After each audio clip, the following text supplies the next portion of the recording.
दोस्तों, मैं अमित कुमार सिंह आपका अमित सिविल सर्विसेज एकेडमी में बहुत बहुत स्वागत करता हूं। दोस्तों, मैं आपके लिए डेली बिहार करंट अफेयर्स लेकर हाजिर रहता हूं।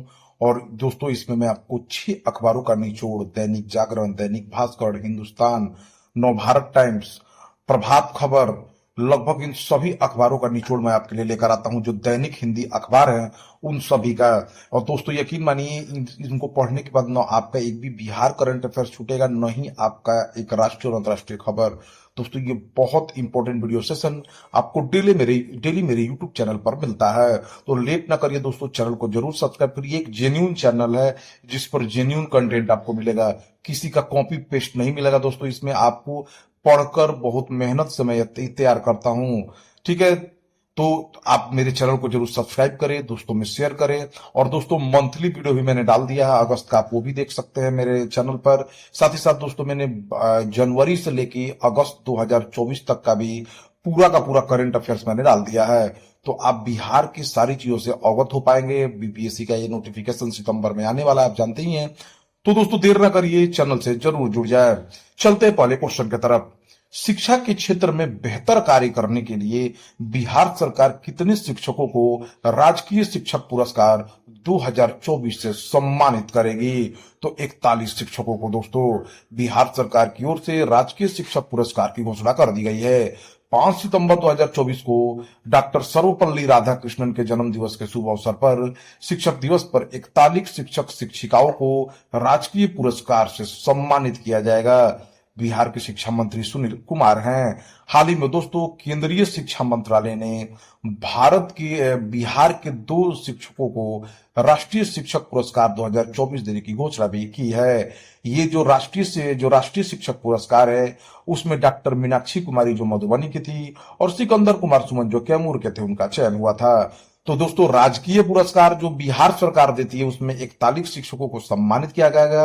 और जो राष्ट्रीय पुरस्कार है जो केंद्रीय शिक्षा मंत्रालय देता है, उसमें 2 शिक्षकों का चयन बिहार से हुआ है, डॉक्टर मीनाक्षी कुमारी और सिकंदर कुमार सुमन। दोस्तों, ये बहुत इंपॉर्टेंट है, इससे क्वेश्चन आपको बनता है, ठीक है ना। इसको बढ़िया से आप देखिए। मेरे पिछले वीडियो में भी मैंने इस सब की जानकारी दी है, तो मेरे वीडियो को बहुत ध्यान से देखा करिए। बिहार वित्त विभाग के नए सचिव कौन बनाए गए हैं? देखिए दोस्तों, बिहार शिक्षा बोर्ड के अध्यक्ष, बिहार विद्यालय परीक्षा समिति बोर्ड के जो अध्यक्ष हैं आनंद किशोर, उनको बिहार वित्त विभाग के नए सचिव का अतिरिक्त प्रभार दिया गया है। बिहार बोर्ड के अध्यक्ष आनंद किशोर को वित्त विभाग के प्रधान सचिव का अतिरिक्त प्रभार दिया गया है। बिहार विद्यालय परीक्षा समिति के अध्यक्ष भी है ये।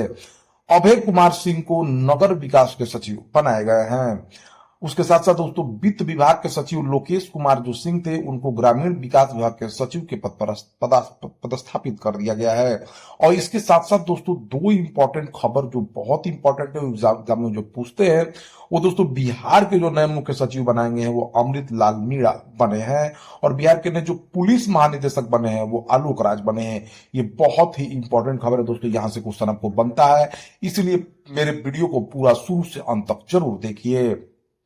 बिहार के जो नए सूचना आयुक्त बनाए गए हैं दोस्तों, ब्रजेश मेहरोत्रा बनाए गए हैं, जो पूर्व मुख्य सचिव हैं। और बिहार के वित्त मंत्री जो हैं सम्राट चौधरी हैं। महाराष्ट्र की कंपनी बिहार के किस जिले के बेला में बैग क्लस्टर की दूसरी सबसे बड़ी यूनिट लगाने जा रही है? दोस्तों, आप जानते हैं कि मुजफ्फरपुर जिला औद्योगिक हब बनने जा रहा है। यहां पर दोस्तों बैग का क्लस्टर और बहुत सारे औद्योगिक क्लस्टर बनाए जा रहे हैं। एक क्लस्टर तो यहां पे चल ही रहा है, दूसरा बैग का क्लस्टर जो है मुजफ्फरपुर के बेला में महाराष्ट्र की कंपनी लगा रही है। बेला स्थित बियाडा औद्योगिक क्षेत्र में बैग क्लस्टर का दायरा तेजी से बढ़ रहा है। देश से लेकर विदेशों तक मुजफ्फरपुर के बैग की बेहतर रिस्पॉन्स से नई यूनिटों के साथ रोजगार के अवसर भी लगातार बढ़ रहे हैं। बिहार, इसके साथ साथ दोस्तों आप जानते हैं कि भारत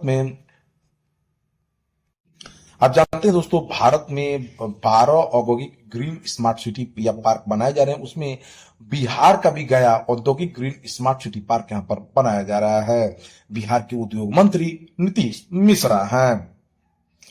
बिहार के कितने जिलों में हाई स्पीड रेल स्टेशन बनाने की मंजूरी बिहार सरकार ने दे दी है? देखिए दोस्तों, बिहार के 3 जिलों में हाई स्पीड रेल स्टेशन बनाने की मंजूरी बिहार सरकार ने दे दी है।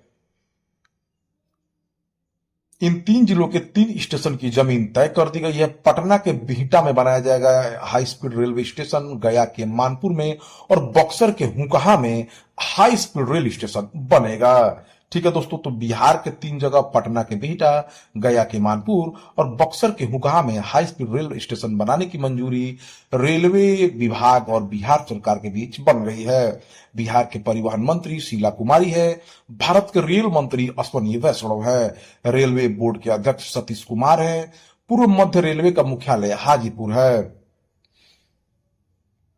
मुख्यमंत्री नीतीश कुमार ने बिहार में कितने किलोमीटर पर एयरपोर्ट की सुविधा होने की घोषणा की है।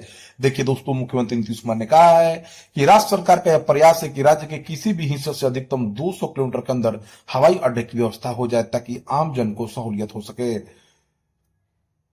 पूर्णिया, रक्सौल, राजगीर एवं भागलपुर में जल्द एयरपोर्ट बनने वाला है। हाल ही में बिहटा हवाई अड्डे के निर्माण के लिए केंद्र सरकार ने राशि और मंजूरी भी दे दी है। हाल ही में उप मुख्यमंत्री सम्राट चौधरी ने पश्चिमी चंपारण में अंतर्राष्ट्रीय हवाई अड्डा बनाने की भी बात कही है। तो बिहार में हवाई अड्डों का जाल बिछने वाला है, जिसके कारण लोगों को अब हवाई अड्डा भी बहुत आसानी से पहुंच वहां पर हो जाएगा। 40 साल में पहली बार पैरालंपिक शॉटपुट में मेडल जीतने वाले पहले भारतीय पुरुष एथलीट कौन बन गए हैं? तो दोस्तों, उनका नाम सचिन सर्जेराव है। 4 सितंबर 2024 को पेरिस पैरालंपिक में भारत के सचिन सर्जेराव खिलाड़ी ने पुरुषों के शॉटपुट F46 कैटेगरी में सिल्वर मेडल जीत लिया है। वे 40 साल में पैरालंपिक शॉटपुट में मेडल जीतने वाले पहले भारतीय पुरुष एथलीट बन गए हैं। सचिन ने 2024 में वर्ल्ड पैरा एथलेटिक्स चैंपियनशिप में गोल्ड मेडल जीता था। 1984 में न्यूयॉर्क पैरालंपिक के दौरान जोगिंदर सिंह बेदी ने 10.8 मीटर का थ्रो किया था।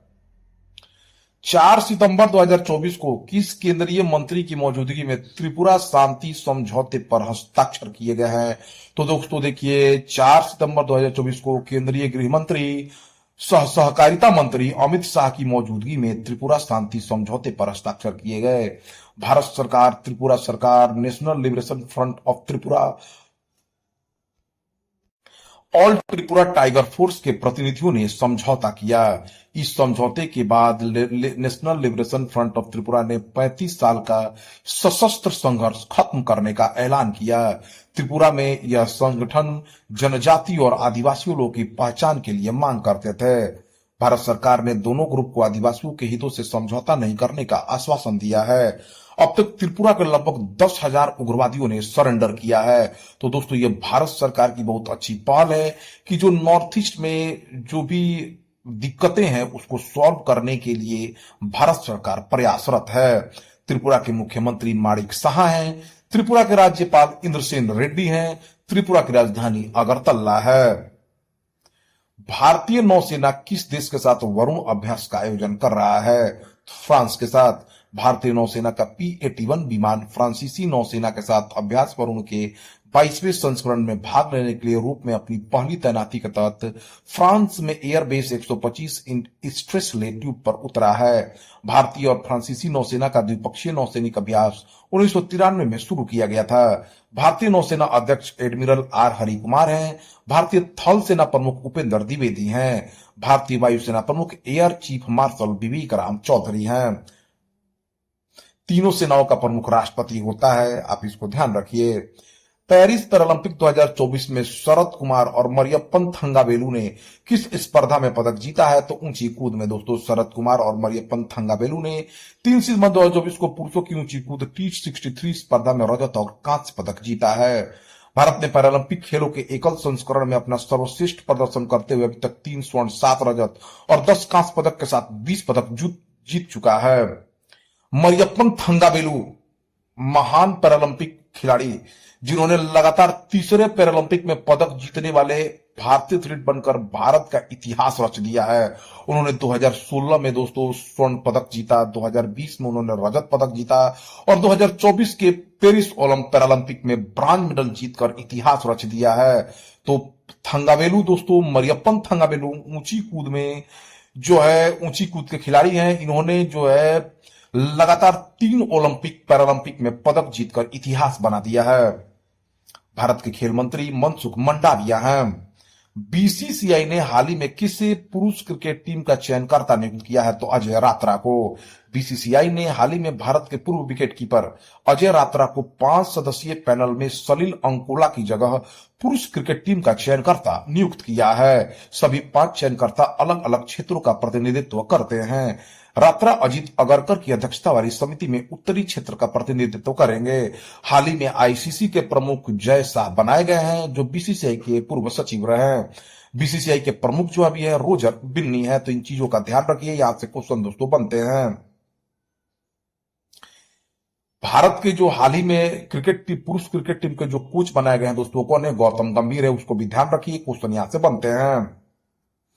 हाल ही में किस केंद्रीय मंत्री ने नया नोटरी पोर्टल लॉन्च किया है? तो अर्जुन राम मेघवाल ने। केंद्रीय कानून और न्याय मंत्री अर्जुन राम मेघवाल ने नई दिल्ली में नया नोटरी पोर्टल लॉन्च किया। यह पोर्टल नोटरी के रूप में नियुक्ति के लिए आवेदन जमा करने, प्रैक्टिस प्रमाण पत्र जारी करने और नवीनीकरण जैसे विभिन्न सेवाओं के लिए नोटरी और सरकार के बीच एक ऑनलाइन इंटरफेस प्रदान करता है। उत्तर प्रदेश महिला आयोग का अध्यक्ष किसे नियुक्त किया गया है? तो बबीता चौहान को। हाल ही में उत्तर प्रदेश सरकार ने बीजेपी नेता अपर्णा यादव को उत्तर प्रदेश महिला आयोग का उपाध्यक्ष नियुक्त किया है। यूपी सरकार ने बबीता चौहान को आयोग का अध्यक्ष और चारू चौधरी के साथ अपर्णा यादव को उपाध्यक्ष नियुक्त किया है। नवनियुक्त अध्यक्ष एवं उपाध्यक्ष का कार्यकाल 1 वर्ष का होगा। उत्तर प्रदेश के मुख्यमंत्री योगी आदित्यनाथ हैं। उत्तर प्रदेश के राज्यपाल आनंदीबेन पटेल हैं। भारतीय महिला आयोग की अध्यक्ष रेखा शर्मा हैं। राष्ट्रीय पिछड़ा वर्ग आयोग के अध्यक्ष श्री हंसराज गंगाराम अहिर हैं। राष्ट्रीय अनुसूचित जाति आयोग के अध्यक्ष श्री किशोर मकवाना हैं। केंद्रीय कृषि और किसान कल्याण मंत्री और ग्रामीण विकास मंत्री शिवराज सिंह चौहान ने 3 सितंबर 2024 को नई दिल्ली में किस फंड का शुभारंभ किया है? तो एग्रीश्योर फंड का। केंद्रीय कृषि और किसान कल्याण मंत्री और ग्रामीण विकास मंत्री शिवराज सिंह चौहान ने 3 सितंबर 2024 को नई दिल्ली में एग्री श्योर फंड का शुभारंभ किया है। स्टार्टअप और ग्रामीण उद्देश्यों के लिए एग्री फंड या एग्री श्योर फंड एक श्रेणी 2 का वैकल्पिक निवेश फंड है, जो भारतीय प्रतिभूति एक्सचेंज बोर्ड के साथ पंजीकृत है। इस फंड का प्रबंधन नाबार्ड द्वारा किया जाएगा। यह पूंजी बाजार नियामक सेबी के नियमन के तहत होगा। एग्रीश्योर फंड का कुल कोष 750 करोड़ रुपए का होगा। कृषि और किसान कल्याण मंत्रालय के माध्यम से भारत सरकार 250 करोड़ रुपए का योगदान देगी। नाबार्ड 250 करोड़ का योगदान देगा और शेष राशि बैंक को, बीमा कंपनी या निजी निवेशकों द्वारा निवेश की जाएगी। किस राज्य सरकार ने वैदिक 3D संग्रहालय के निर्माण की घोषणा की है? तो उत्तर प्रदेश सरकार ने प्रधानमंत्री नरेंद्र मोदी के संसदीय क्षेत्र वाराणसी में संपूर्णानंद संस्कृत विश्वविद्यालय में वैदिक 3D संग्रहालय के निर्माण की घोषणा की है। यह अत्याधुनिक संग्रहालय भारतीय ज्योतिष, खगोल विज्ञान और वैदिक साहित्य पर केंद्रित होगा। इसमें 16 संस्कारों, 64 कलाओं और 18 विद्याओं का विस्तृत रूप दिया जाएगा। ऋषि तुल्य आचार्यों के शोध एवं भारतीय नक्षत्र विद्या के दर्शन भी म्यूजियम में होंगे।